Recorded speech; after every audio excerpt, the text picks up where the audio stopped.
Hi செல்லக்குட்டீஸ், welcome to travel with நம்ம இன்றைக்கி என்ன பார்க்க போகிறோம் அப்படின்னா, ஒரு சின்னதாக குக்கிங் லாக் தான். என்ன பண்ண போகிறோம்னா, சாலை மீன் குழம்பு, அப்புறம் வாழை மீன் அண்ட் நெத்திலி மீன் ஃப்ரை தான் பண்ண போகிறோம். வாங்க பார்க்கலாம் இன்றைக்கி இதை எப்படி பண்ணுறேன் அப்படின்னு.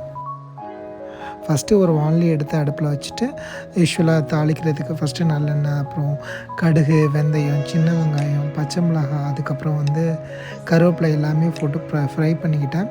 ஃப்ரை பண்ணிவிட்டு ஆஸ் யூஷுவல் அது கொஞ்சம் வதங்கி வர வரைக்கும் வெயிட் பண்ணிட்டு, அதுக்கப்புறம் தக்காளி சேர்த்துக்கிட்டேன்.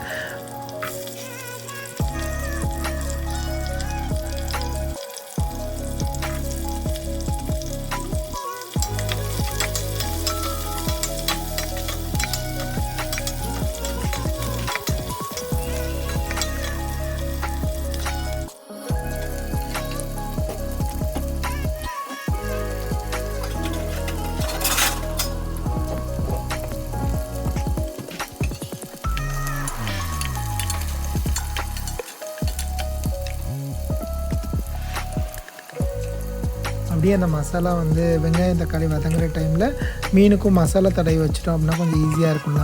கொஞ்சம் மசாலா தடவி உடனே பொரிக்கிறதை விட கொஞ்சம் நேரம் ஊற வச்சுட்டு எல்லாம் ஃப்ரிட்ஜில் எதாவது வச்சுட்டு பொரிச்சோம் அப்படின்னா டேஸ்ட் ரொம்பவே நல்லாயிருக்கும். அந்த மசாலாவில் ஃபுல்லாக இறங்கியிருக்கும். ஸோ அதனால் பேரலாக இப்போ வெங்காயம் வதங்க தக்காளி போட்டுட்டு ப்ளஸ் மீன் பொரிக்கிறதுக்கான மசாலா, அதாவது பேசிக்காக நான் என்ன செய்வேன்னா, காஷ்மீரி மிளகாத்தூள் இதுக்காக கலருக்காக, அதுக்கப்புறம் பெப்பர் பவுட்ரு, மஞ்சள் தூள், உப்பு, அப்புறம் ஆயில், அதுக்கப்புறம் கொஞ்சமாக புளி தண்ணி, லெமன் இந்த மாதிரி சேர்த்துக்குவேன். ஸோ இதெல்லாம் போட்டு நல்லா பிசைஞ்சிட்டு மீனையும் ஒன்று ஒன்றா மசாலா தடவி வச்சுக்கிட்டேன். நான் ஃபஸ்ட்டு வாழை மீன் தான் எடுத்து தடவி வச்சுட்டு, அதுக்கப்புறம் சாலை மீனுக்கு நெத்திலி மீனை தடவும் போது என்னன்னா, அது சின்ன மீனாக மசாலா ரொம்ப ஒட்டாததுனால தான் கொஞ்சமாக கார்ன்ஃப்ளவர் ஃப்ளார் போட்டுட்டு அதையும் போட்டு மிக்ஸ் பண்ணி போட்டால் அது நீங்கள் இது பொரிக்கும் போது தெரியும் பாருங்கள். அப்புறம் இந்த வெங்காய தக்காளி வதங்கினதுக்கப்புறம் மீன் குழம்பு பொடி போட்டேன். கொஞ்சமே கலருக்காக வேண்டி காஷ்மீரி மிளகாத்தூள், அதுக்கப்புறம் மஞ்சத்தூள், அதுக்கப்புறம் கொஞ்சம் பெப்பர் பொடி, இதெல்லாம் போட்டேன். ஆக்சுவலாக இப்போ நான் சால்ட்டு போட மறந்துட்டேன். ஸோ அதனால் லேட்டராக சால்ட்டு கொஞ்சம் ஆட் பண்ணேன். அவ்வளோதாங்க. இது முடிஞ்சதும் கொஞ்சம் புளி தண்ணி ஊற்றிட்டு இது நல்லா கொதித்ததுக்கப்புறம் இப்போ தேங்காய் சேர்ப்பேன். இதுக்கப்புறம் இது நல்லா கொதித்து நல்லா வற்றி வந்ததுக்கப்புறம் நம்ம மீனை போட்டுடலாம். அவ்வளோதான். இருக்கிறதுலே ஈஸியான வேலை இந்த நான்வெஜ் சமைக்கிறது தான். காய் மாதிரி நிறைய ப்ராசஸ் எதுவுமே கிடையாது.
இப்போ நல்லா மீன் குழம்பு கொஞ்சம் ஓரளவுக்கு அந்த தண்ணிலாம் வற்றிட்டு வருது. எதுக்காக அப்படின்னா அந்த குழம்புல மீன் போட்டதுக்கப்புறம் கொஞ்சம் தண்ணி அதில் மீன்லேருந்து கொஞ்சம் தண்ணி விடும். ஸோ ரொம்பவே தண்ணியாக வச்சுன்னா குழம்பும் ரொம்ப தண்ணியாயிடும். ஸோ அதனால வந்து மசாலா அந்த இதெல்லாம் புளி தண்ணியில் நல்லா கொதித்து அந்த பச்சை வாசனையும் போயிடணும், ப்ளஸ் கொஞ்சம் சுண்டி வரணும். வந்ததுக்கப்புறம் மீன் சேர்த்தாப்புனா அதுக்கு ஒரு மீன் கொஞ்சம் தண்ணி விடும், குழம்பு கொஞ்சம் திக்காகவே இருக்கும். ரொம்ப தண்ணியாகிருச்சுன்னா அந்த ஊற்றி சாப்பிட்ட மாதிரியே ஃபீலாக இருக்காது. ஓரளவுக்கு கொஞ்சமாவது கிரேவி இருக்கிற மாதிரி வேணும்ல. அதனால தான் நான் எப்போவுமே மீன் குழம்பு அந்த மசாலாலாம் நல்லா வற்றி வந்ததுக்கப்புறம் தான் மீனே இறக்குவேன். மீன் போட்டு ஒரு 10 நிமிஷத்தில் மீனும் வெந்துடும், டக்குன்னு குழம்பே இறக்கிடலாம். அதுக்கடுத்து ரொம்ப கொதிக்க வைக்கணும், வற்ற விடணும் அப்படிலாம் அவசியம் இல்லை.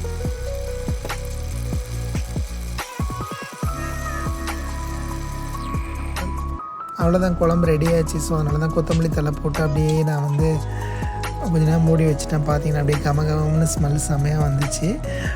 டேஸ்ட் மட்டும் கொஞ்சம் பார்த்தேன், என்னென்னா புளி மட்டும் கொஞ்சம் கம்மியாக இருந்துச்சு. மேபி சூடாக இருக்கனாலே என்னென்னு தெரில, சாப்பிடும்போது தெரியும்.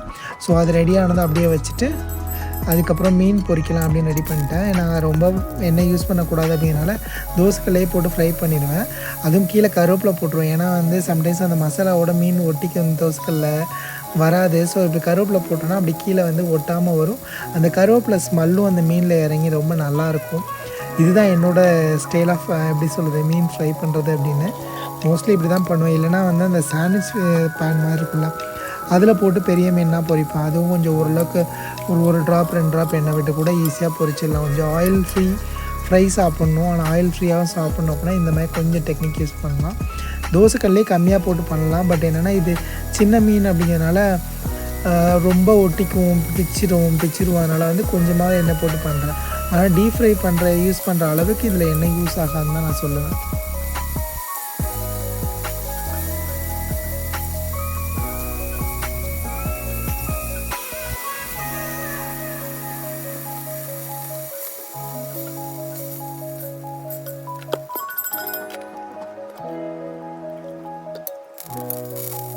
அதுக்கப்புறம் மறுபடியும் இன்னொரு செட்டு மீன் பொருட்களில் வாழை மீன் அதை பொறுக்கிக்காண்டி ரெடி பண்ணிவிட்டேன். சேம் லைக் ப்ரொசீஜர், எண்ணெய் ஊற்றிட்டு கருவேப்பிலை போட்டுட்டு மீனை போட்டுட்டு 2-3 சைடு வதங்கணும். ஆக்சுவலாக இந்த மீன் பொறுக்கிக்கு ரொம்பவே சூப்பர், நல்லா அப்படியே மொறுன்னு வந்துச்சு. வெளியே அவுட்டர் லேயரு, உள்ளே ரொம்ப சாஃப்டாக பஞ்சு போல் இருந்துச்சு. ஸோ இது வந்து அந்த சுண்ணாம்பு வாழைன்னு சொல்லுவாங்க. உள்ளே முள் இது இருக்காது. ஆக்சுவலாக வாழை மீன் வந்து 2 டைப் இருக்கும். ஒன்று வந்து துப்பு வாழை, இன்னொன்று வந்து சுண்ணாம்பு வாழைன்னு சொல்லுவாங்க. நான் வாங்கினது சுண்ணாம்பு வாழை தான்.